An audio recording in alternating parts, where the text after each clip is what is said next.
Hey guys, good morning and welcome. This is Dr. Veku again. Today we'll be continuing with our course. We'll be treating with three today. So the course title, as you know, is Advanced Artificial Intelligence, and it is a master's course. And today we'll be looking at natural language processing. And I just felt a little bit comfortable with my dark glasses today. That's because it's shading the light that I'm using for this lecture. I feel comfortable with it today. So, yeah, I'm having it on. All right, let's wait for others to join. I see one person coming in.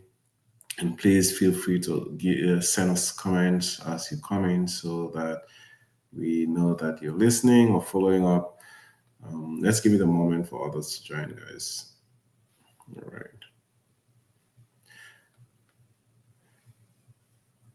So I will give it a moment for others to join.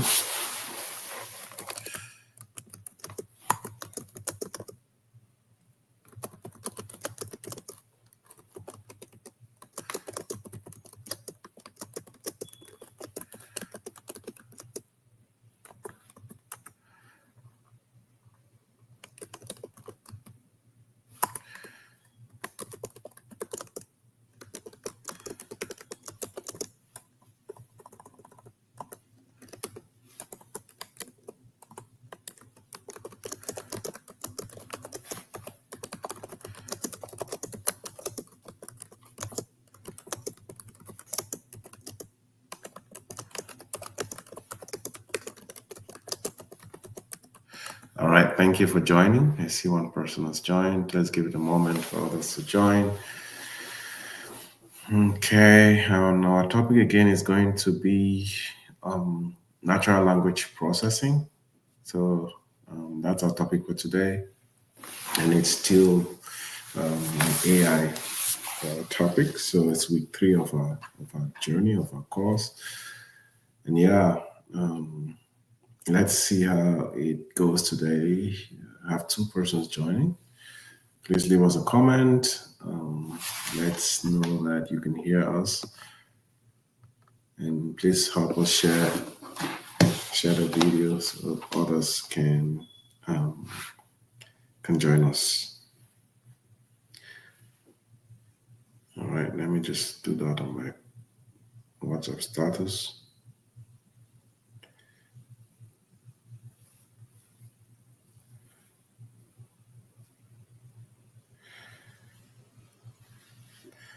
I'm wearing my favorite glasses today because I'm just shielding the light a little bit from directly entering my eyes. And I just feel like it today.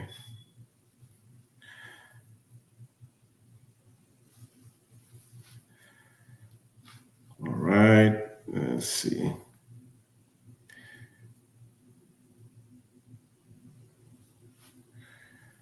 Okay.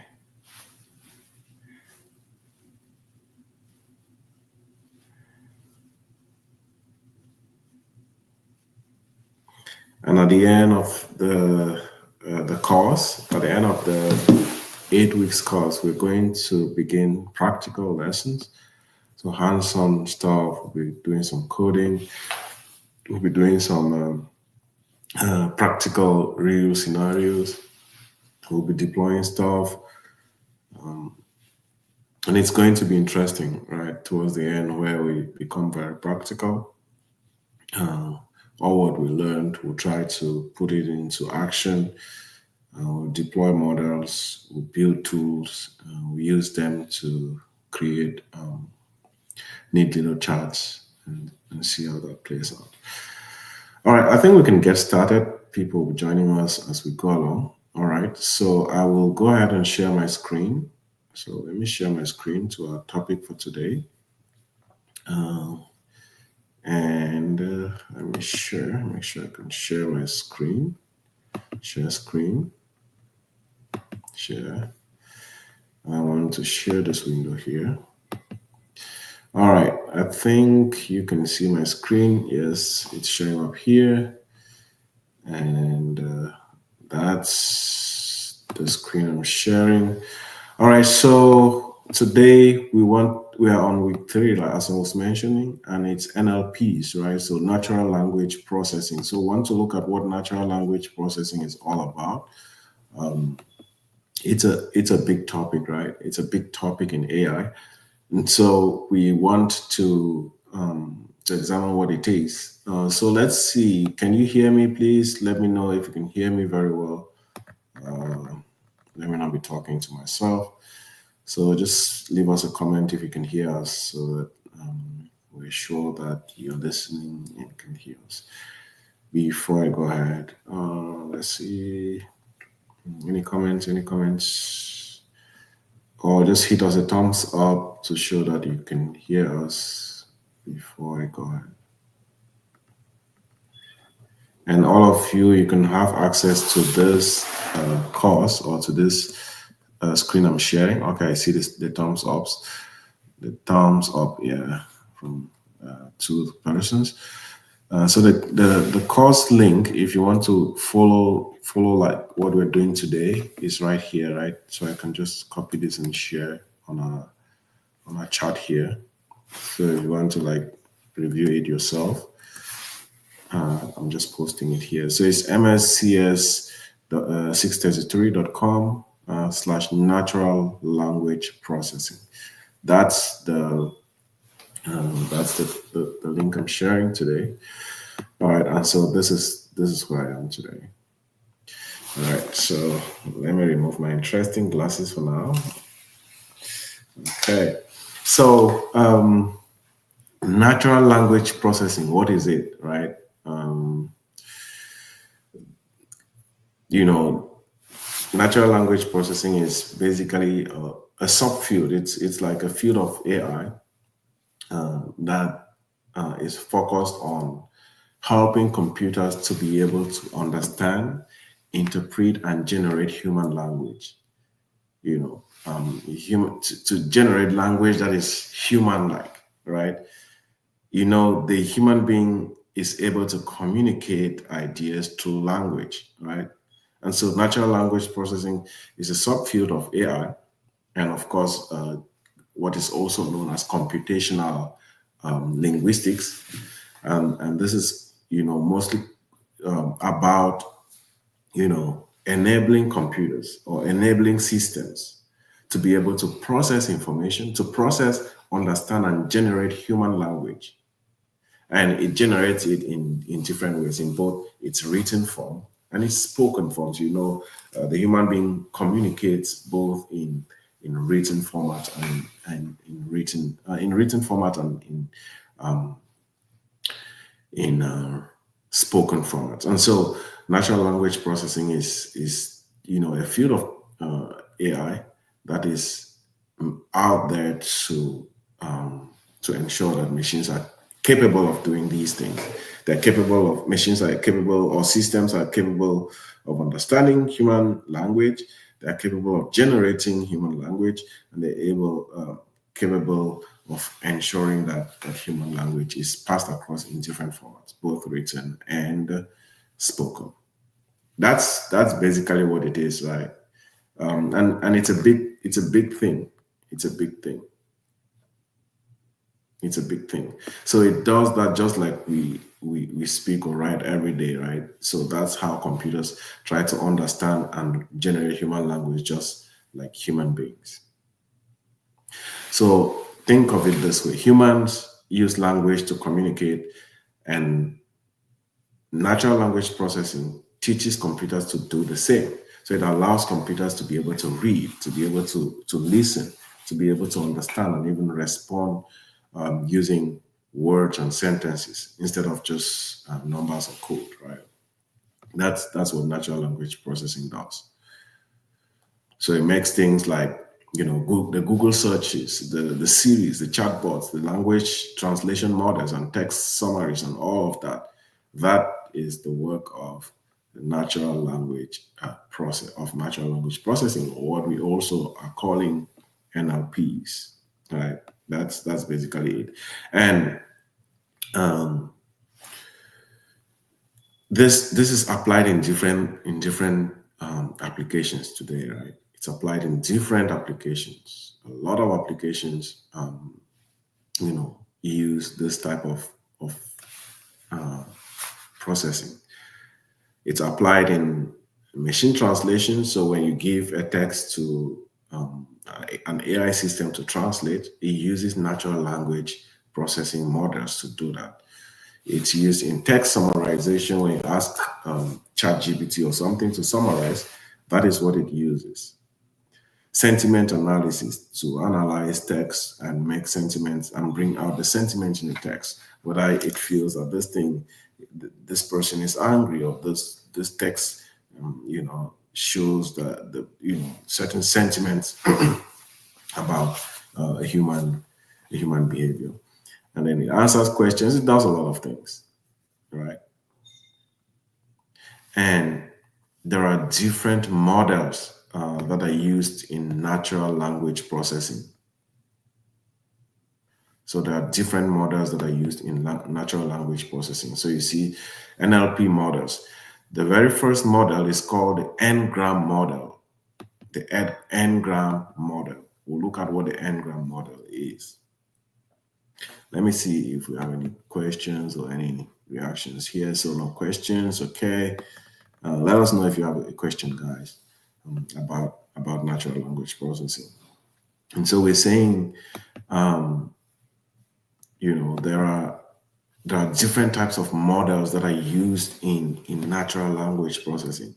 And the very first model that I want to look at is the N-gram language models, right?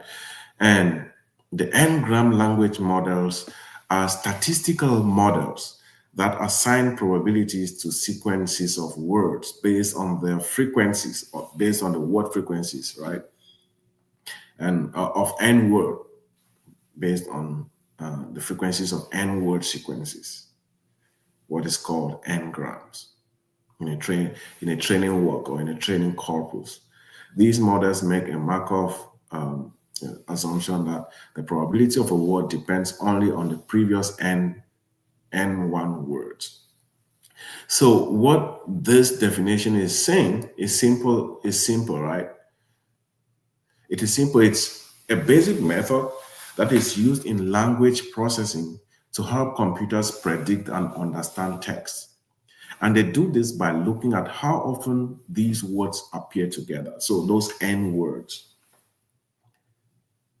So language processing uses, computers try to predict and understand a text that it's given by looking at how often certain words appear together, or how often those words appear together.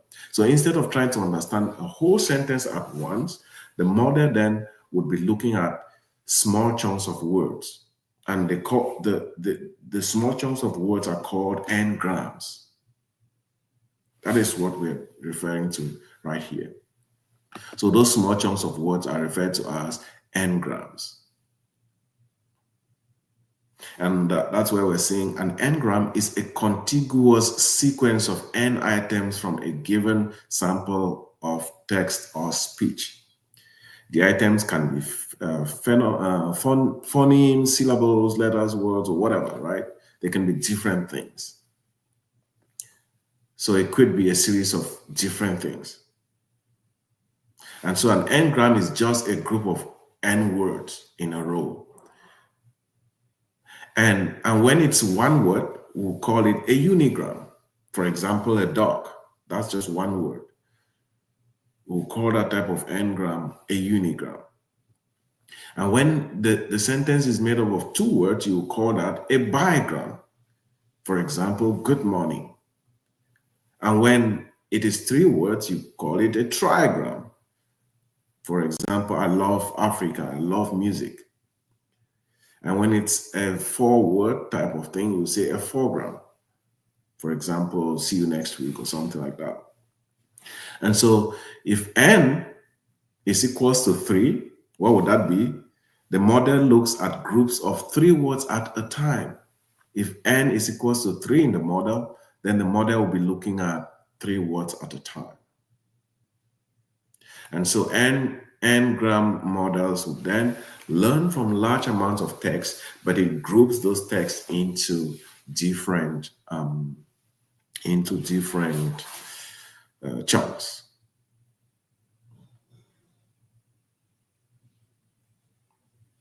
I hope that makes sense. Looking at the comments here. And so for example, if you say I love pizza, I love burgers, right? Let's take that. I think with the example it may be clearer. So if I say I love burgers, or I love fukon, or I love oranges, right? And so from these words, the model then would see I love appearing a lot in sentences. For instance, we said if it sees those I love burgers, I love pizza, I love oranges, I love this. It sees I love appearing a lot. And so if it sees I love in a sentence, it can guess the words that will likely come after it, right? And so it uses a certain pattern to be able to guess what the next thing could be. But then it has to have the context of the discussion. And we said it uses an assumption. It uses an assumption, right? And we said it's the Markov assumption that the probability of a word depends only on the previous n1 words. And so the model therefore assumes that the next word depends only on the previous few words. So if you've had I love, I love, I love, the next word would therefore definitely be depending on the few words that you've had, which is I love, not the whole sentence. So that's the Markov assumption. So in a trigram, for example, which is a 3-gram model, the next word is predicted based on the last 2 words. In our example, which we're giving an example of I love, with I love burger, I love this. That's a trigram. So we're saying that the next word, the third word, is dependent on the 2 words, right? Which is I love. So that's basically what the assumption, the Markov assumption, really is all about. I hope this is making sense. So unigrams then would consider only the current word, ignoring any context, right? Unigrams ignore context. Bigrams consider the previous words to predict the current word. And then trigrams consider the previous 2 words to predict the current word. And then there are different things under it, like smoothing techniques. And these are methods that handle unseen n-grams by assigning non-zero probabilities to them. So this is a way that the model tries to deal with things that it's unseen, right? Unseen scenarios in the words. For example, words that are appearing just once, or words that do not really follow the pattern that is discussed. So these are applied in different things, in things like text generation and in things like speech recognition. These types of models, or n-gram models, are applied in text generation and speech recognition. So text generation, language models can generate text by predicting the next word in a sequence.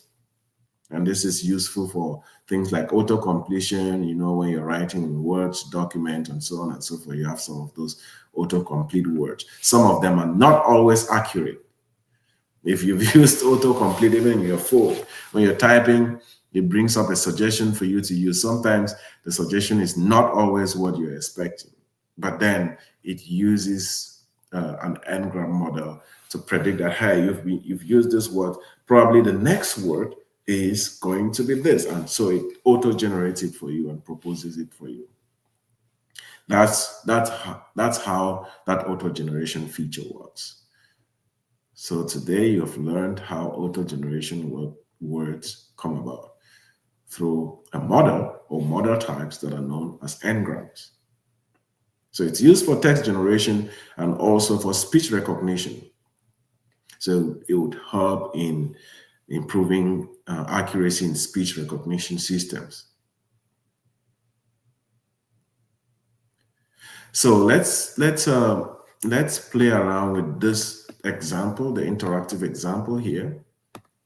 So we have a corpus here. This is what we call a corpus. This is like the working document, documentum laboris.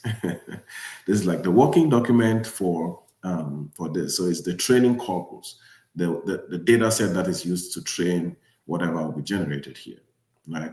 Natural language processing is a field of artificial intelligence. Language models are used to predict probability of words, da, da, da. And so the two words that we want to use are language models. And the value, because we said n, the n value is 2 because there are two words that we want to use.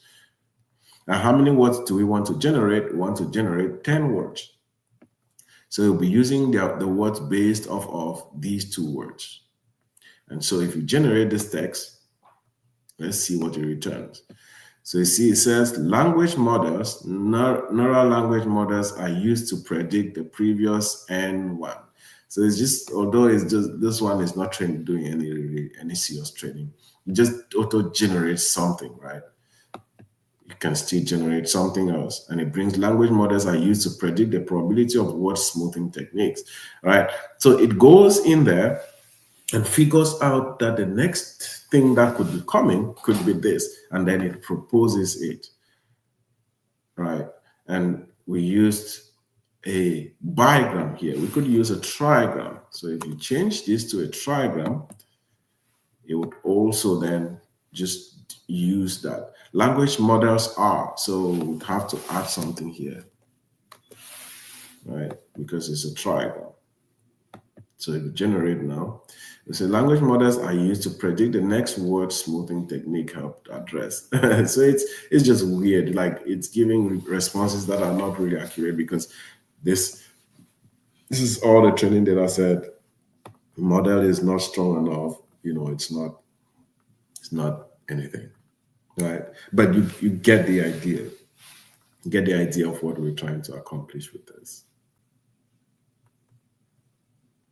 All right, so that's the first model type. Let me see if there are any questions. All right, I see no questions here. I see several persons joining us. Thank you for joining. If you have any questions, please just let us know, ping us here. Or even if it's after the video, you can always just leave us comments and we should be able to respond in our next video. All right, so let's go to the next thing. So the next thing under natural, so we are still under natural language processing, and we're looking at the first model here. The next model is called the named entity recognition. The named entity recognition. And the named entity recognition is a subtask of information extraction that seeks to locate and classify named entities mentioned in an unstructured corpus, right? In an unstructured corpus or text into predefined categories. So it tries to recognize specific entities that are defined within a corpus and categorize these names or these entities. So the entities could include things like what, like persons, like organizations, like locations, like time expressions, like quantities, monetary values, percentages, and so on and so forth. And so NER, so it's named entity recognition, it's abbreviated NER, is a fundamental component in many natural language processing applications, including systems that help in answering questions, that help in retrieving information, and relation extraction for building knowledge graphs, and so on and so forth. So you would see, for example, it will classify things like persons, which are names of people. For example, Steve Jobs, Bill Gates.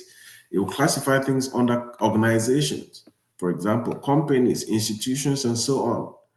It will classify things according to locations. So names of geopolitical or geopolitically defined locations, for example, America, Cameroon, California, and dates and so on and so forth. And this is used in different types of applications. It's used in knowledge graph construction, content recommendations, relationship extraction, document indexing, and so on and so forth. So this is really an interesting type of model, which helps in a lot of things. So you'll see the example here. So let's add the text that we want to want to extract, right? So want to recognize is using a recognition system to be able to do this. So an example text is this text. So to run this, you can use the example text here. If you use your own text, it may not really work well because it's not been added to the code, except you can go in and add your own text to that part of the code, right? This, because you see, this is the text that we've added here. We've added 5 lines of text. So you could also get this and add it to your own text, add your own sentences here. So it'll be looping through these 5 sentences, right? For the examples that we'll be using. That's why we're making it just a demo. So let's use the first text. So it's looped through and picked one of them, right? And so if you click on extract entities here, let's do that. You see what I mean. You see, it's gone in and extracted information on inside those words. So what was the sentence? The sentence was Google was founded by Larry Page and Sergey Brin at Stanford University in 1998 and 1998. So what is done is it's classified these things according to entity types, according to persons, according to organizations, according to GPE, according to locations, according to date, so geopolitical entities, right? According to date, according to cardinal. So it just classified things like that. And so under the classification, you see that Google is classified with this org classification, which means Google is an organization. Was founded by, and it's classified Larry Page as a person. And you see, Larry Page has been classified with this color, signifying that Larry Page is a person. It's classified Sergey Brin as a person, and that matches with our definition here. Stanford University has been classified as a location. I think it failed a little bit with this one. Is it? No, it's classified as a geopolitical entity, I think. What color is this? No, it classified it as a location. So it missed this a little bit. You should classify this as an institution, but it didn't add an institution classification. And that's why I classified it as a location. And then it classified this as a date. And I don't know why I classified this other one as a cardinal, maybe a cardinal number, I don't know. But then you get the idea of what the classification is all about. This recognition entity, the named entity recognition model is all about. If we try to use another corpus, maybe Apple was founded by Steve Jobs and this, and extract, let's see what it does. All right. So Apple Inc., it's classified as an organization, Steve Jobs as a person, Steve Wozniak as a person, Cupertino as a location, California as a location. Good. This one is doing good. This as a date, and then this as a cardinal. So this one has done some good classification here. And this thing is just the analysis, right? So these are the 2 models that we've run, and it's giving us 2 analysis here. So that's basically what these model types are. And you could see the implementation of the model samples. This is how the model sample looks. So yeah, I'm importing a few things, all right? Remember, we discussed what all these importations do. And then you are downloading the data set that you want to use called the NLTK data set, right? You're downloading it using this init. NLTK download, and then you're chunking the words and so on and so forth.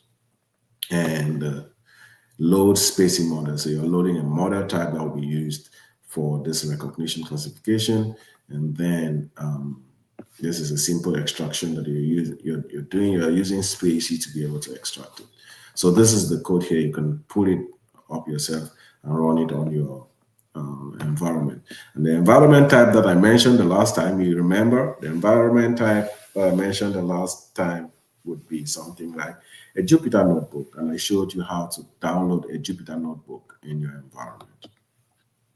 All right, so any questions? I see we have 6 persons watching. Any questions, guys?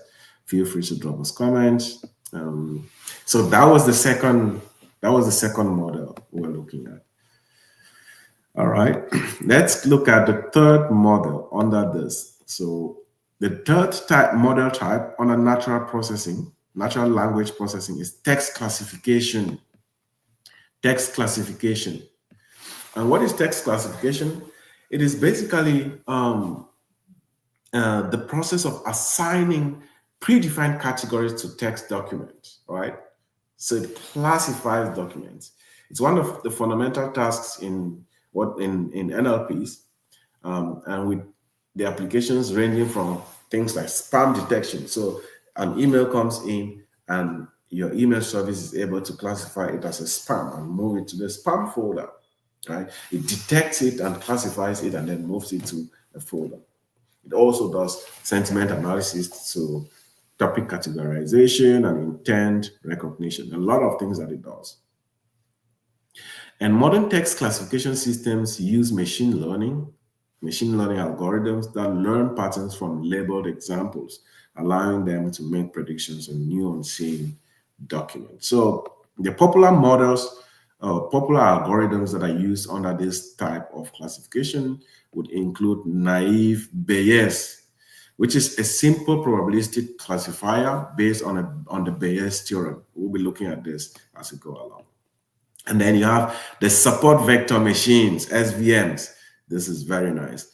And this finds the optimal hyperplane to separate classes. And then we have random forest, and this using an ensemble of decision trees. With voting for classification. And then you have logistic regression, you have neural networks, which is deep learning approaches. And we'll be learning this as we go. And so the how are texts classified, right? How does that classification work? The first step is the data collection and preparation stage, right? Where there is a gathering of the corpus of the working data set, like the document which has all the known categories, right? And what is used in gathering and preparing this data is usually what is called supervised learning, because you're given a specific data set and you are able to gather information from that data set. So you collect the data set and you prepare that data set using supervised learning. The second thing that is used, or the second thing under the process, is text pre-processing. So there's cleaning up of text, right? By removing punctuation, stop words, stemming, lemmatization, and so on and so forth. You're removing duplicates and so many other things. There are different things that are done, while pre-processing the information. So when the data is collected, it has to be pre-processed, it has to be cleaned, all those punctuations have to be removed, and things that are not understandable brought in a way that should be understandable to the models. And then there's feature extraction, which is the next thing, which is simply converting text to numerical features using techniques like back of words, TF, IDF, or word embeddings. Word embeddings, I think we saw word embeddings last week, where words are changed in a format that is understandable to the AI system. And then model selection and training. That is the next thing. So the types of models that are needed to be used are selected, and then using the data set, they are trained with that data set. So choosing and training a classification algorithm on the labeled data. So the data has been labeled, but then it has to be used to train the various models. And then evaluation of the model. So assessing model performance on a test set using matrices like accuracy, precision, and recall, and F1 score. Remember last week we talked about accuracy and precision, that model accuracy is very important, and that is measured using certain numbers, right? So certain numbers when you hit certain thresholds. That's how models are evaluated. And then the deployment, using the trained model to classify new unseen documents. So once all of these processes have gone through, then that model is deployed for use into production, right? So that it can be used to classify words. And common applications of this type of classification of text classification include spam detection in emails, sentiment analysis of product reviews, news categorization by topic, intent detection in conversational AI, content moderation, document organization, language identification, and so on and so forth. So let's do a simple demo of this one. We can do a demo of this one by giving it some text to classify, right? So we need to give it some text to classify here. So let's see some training data set. Let's add some training data set. So you could add some training data set yourselves, right? So it gives us some examples to use here, right? You could use, when you use something like, I love this product, it's amazing. That's a positive sentiment. It gives a positive sentiment, right? These are example words you could use. And so if you use this type of word and train with it, it gives that thing, like this is a positive sentiment.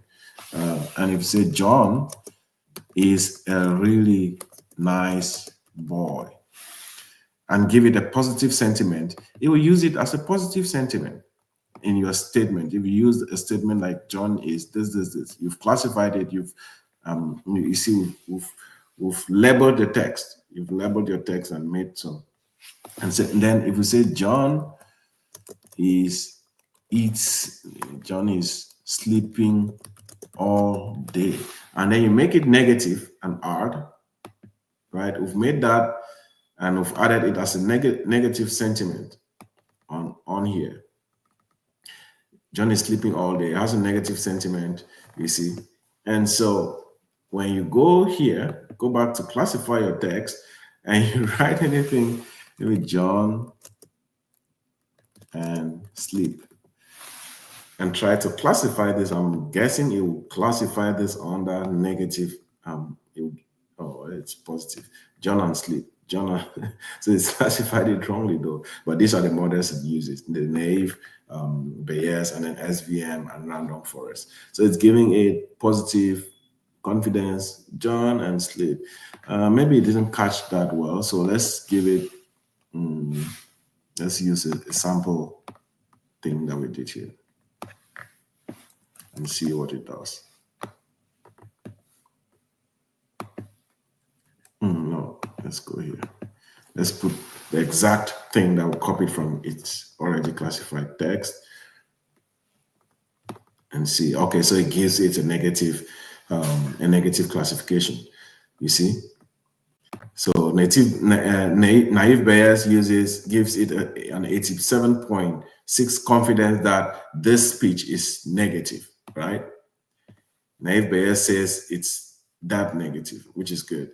And then SVM gives it a solid 83.2. You see, and this is the accuracy level. These are the accuracy, and this one is random forest is the most accurate, which gives it a 95.0% confidence that this speech here, that this text here is negative text, right? So it's very accurate. The models that we've used are accurate. This one is the most accurate down here. This one is second most accurate, and this one is somewhat accurate, right? So it does a prediction based off of that, but it has to have that data set trained, right? So this is the training data set. You've trained it with this, right? And so if you use something like this restaurant has excellent and don't complete, it will probably give it a positive classification. Want to put it under here. This restaurant excellent Let's just say this restaurant food and see what kind of classification it will do. So it gives it a positive classification because it already has two words in there that were positive, right? This restaurant and then food. It gives it a positive classification. Why? Because it already in its training data set already has that as under a positive sentiment. It's been labeled with positive sentiment. So that's basically it. And you can see the code examples here. And these are the sample data sets, right? So you remember the thing we said. We said the first, we gave steps on how text classification is done. First of all, you extract the data. So extracting the data, and we loaded the data. So we're loading a sample data set in a scenario like this. So this is the sample data set that we're loading, and we're giving it sentiment analysis. We're analyzing it under positive and negative, right? And then you're splitting your data set into train and test data sets. Why are you splitting it into train and test data sets?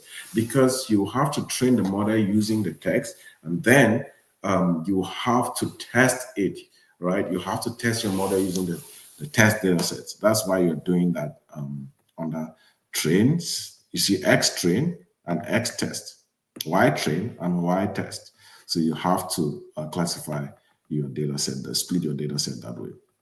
And then you do the extraction, the feature extraction, and you're extracting various features from your data set, right? And then you're training the different models. And we said we're using the naive Bayes model, we're using the SVM, and we're using the random forest. And we are using the multinomial classification here. We're using the linear SVC, and we're using the random forest classifier to be able to classify those texts. And then you get your results and you simply print them out. That's basically what we're doing with this. So you can copy this code yourself and run it on your system just to test it out. All right, any questions? You see we still have 5 people here. I don't see any comments, so no questions. All right, let me give it some time again and see.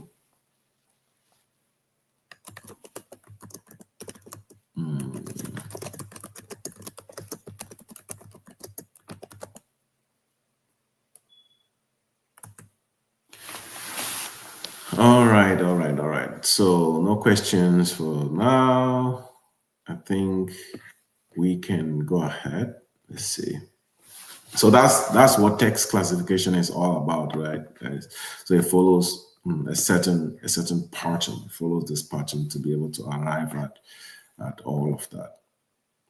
And so if you open, for example, ChatGPT or all these tools, that's how they are able to classify text and give it sentiments, right? Whether something is positive or negative. That from a data set you can determine whether the person writing has a positive feeling or a negative feeling. And it's used in different things, in reviews, from reviews and Google reviews and all the other things, right? You can already know what to do. And you can it's also used in recommendation engines. It's used in like movies and so on and so forth to help with recommendations, right? With product recommendations. So if you have positive sentiments, hey, it's a sign that people are loving it. People are loving whatever you're advertising, and more of it is needed, right? And so on and so forth. All right. So let's look at the next one. The next ones include statistical machine translation, word embeddings, transformer models, and so on and so forth. Let's go to word embeddings. Word embeddings are vector representations of words that capture their semantic and syntactic meanings. There is also what's called one-hot encoding. This is not the equivalent of one, is different from one-hot encoding. One-hot encoding, which we'll be treating very soon. And it treats words as independent units. Word embeddings place similar words close to each other in a continuous vector space. And so this approach here is basically is basically all about the way words are treated, words that are close to each other. So the models here try to identify words based on how close they are to each other. And so there are different approaches to word embeddings. There's the word to vec, which learns word associations from a large corpus. So a large data set is given it, and then it learns, it massages, it goes through all that data set, and it tries to figure out words that are close to each other and what they mean and all that. So it learns word associations from a large corpus using either a continuous bag of words or a skip gram architecture. And then there's GloVe, which is global vectors for word representation, which combines global metrics factorizations and local context window methods. These are some intricate methods. And then fast text extends word to V, so it extends words to vector, and then represents each word as a bag of character n-grams. So it's kind of chunks of n-grams. That's how it uses it and all that. And this is applied in things like what? In text classification, named entity recognition system, sentiment analysis, and translations, and so on and so forth. So these are just where this word embeddings is applied. And you can have word embedding examples like this, where words are classified. So a group of chairs, a group of books, a group of words that are classified together, right? And that have similar meaning, right? And so you see these ones are classified together, books, similar words, novel, text, publication. So you have like words that are almost meaning the same thing. And then sadness, you have words that are under sadness. Similar words here would include what? Sorrow, grief, melancholy. And then words under table, similar words under table would include what? Desk, furniture, surface. And words under chair, similar words under chair would include what? Seat, stool, bench. And similar words under algorithm would be method, procedure, process, and so on and so forth. So it's embedded these words as a group of similar words, and analysis can be made from those. And these are examples of those where words like this can be used. King, man, woman equals to queen. So from king, man, and plus woman, you can detect that the next word could be a queen, right? And then Paris is to France as Rome is to Italy. This from king is queen. King is to queen as man is to woman, right? And you can determine it right away from this kind of relationship here. And then Paris is to France as Rome is to Italy. Word embeddings understand capital country relationships. So Paris to France plus Italy equals to, you can determine the next word is to Rome, right? And then if car is to road as train is to, if they put a dash here, what would you say, right? So you're trying to figure out this, and then once it figures that out, it classifies it as a group of words, and so you can use those group of words to be able to make more meaning in its classification. And that's basically what it does. So these are some of the examples that you could see: happiness, joy, delight, pleasure, freedom, liberty, and so on and so forth.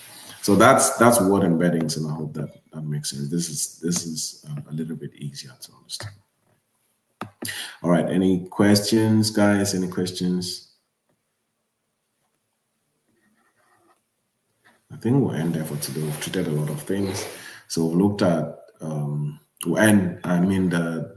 the actual treating of models. We looked at n-grams, we've looked at named entity, we've looked at text classification, we skipped statistical machine translation, we looked at word embeddings. There's still transformer models and pre-trained models that are left. We may look at these next week. I consider these other ones the more important ones. But then after we look at these, if we have to, next week, we'll then look at probabilistic reasoning, which is very important, and then look at decision networks, look at value of information and hidden Markov, and so on and so forth. Week 5 would be more about machine learning, right? Supervised learning, and then the Bayesian learning, Bayes theorem. We'll be coming back to it, ensemble methods, which we've mentioned, reinforcement learning, which we've mentioned, and so on and so forth, and supervised learning, which we mentioned today. So we'll be coming back to these. And then the week after, we'll look at deep learning, what deep learning is all about, and so on and so forth. All right. So, guys, any questions? Do you have any questions?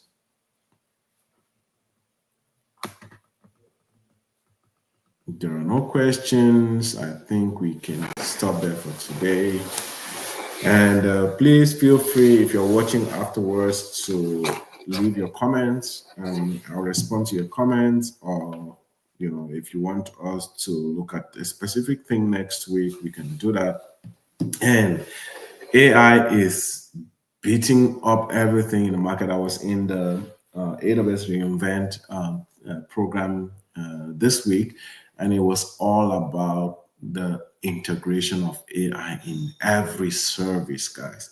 And so you are not going to run away from AI. You're not going to run away from artificial intelligence. You're not going to run away from anything. This is the modern way of doing stuff, and so learning these things, I think is very important. And remember, we always talk about career tips at the end of every session. And so this week, I want everyone to remember that getting into IT is something that takes time. It doesn't always just feel like it comes immediately. But once it comes, it has come. If and only if you're somebody who is working hard on it, right?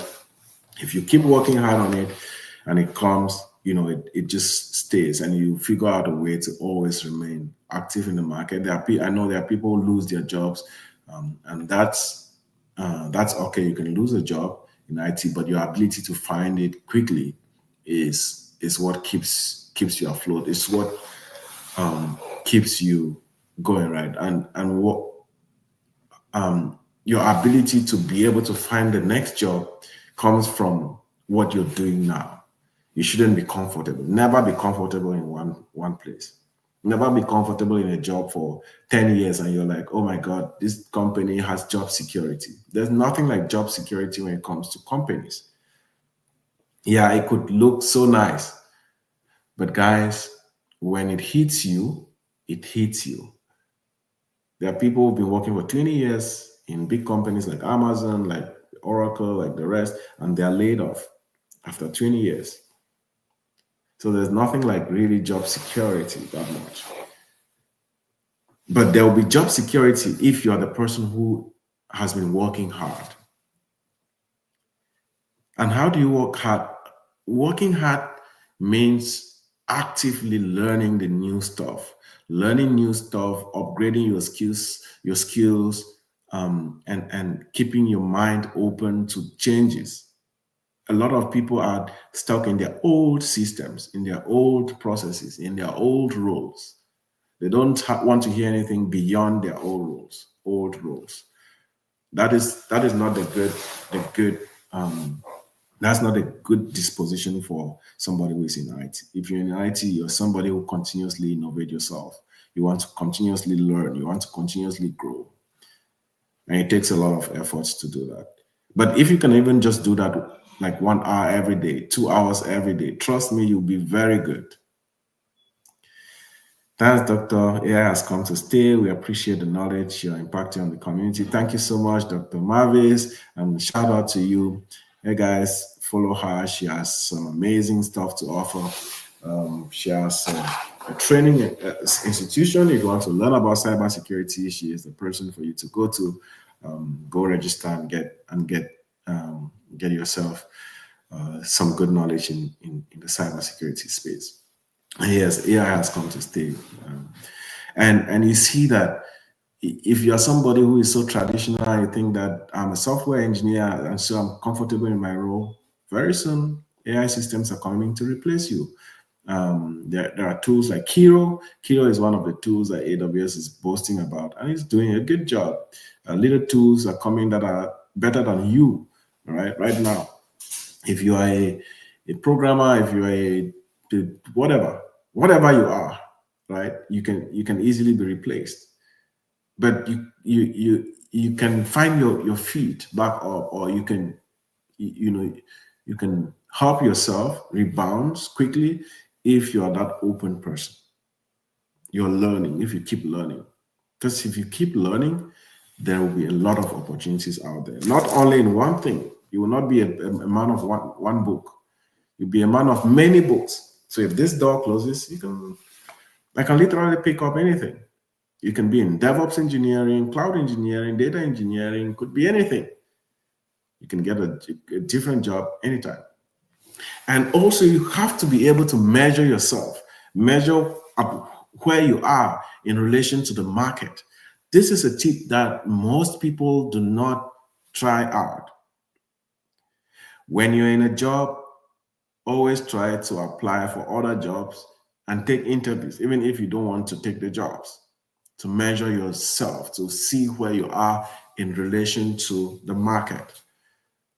Even if your intention is not to do it once a year, or 2 times a year, or 3 times a year, or 4 times a year. Apply for those jobs, take the interviews, and see and measure where you are at the moment. You could measure where you are every year to make sure that you're comfortable enough that companies can actually hire you in case anything happens to you in your current role. And that is not tricking anybody. That is just being objective, because companies can lay you off anytime. Companies can do anything. That's the market where we find ourselves today. And so you want to be realistic, measure yourself, and learn skills that can help you be able to bounce back quickly. And these are some of the skills that you need. Companies are looking for people who are smart with AI systems, AI engineers. They will not say they're hiring a prompt engineer. A prompt engineer. Like, for a prompt engineer, you need to understand all these concepts that we're discussing before you can be hired as a prompt engineer. They will not just hire somebody because they know how to write things into ChatGPT. No, you understand how ChatGPT works. You understand the models. You understand the algorithms that are used and all that before a company can say, hey, this person has all this knowledge. He would be the right person to be our AI guy, right? And so really, these things are important, guys. The thing you have to learn today is that you have to measure yourself. Always measure yourself in relation to the market, because the market is changing every day.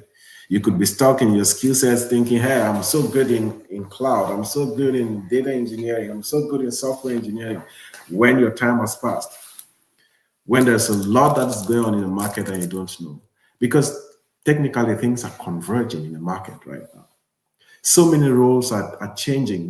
The way companies look at roles now is different.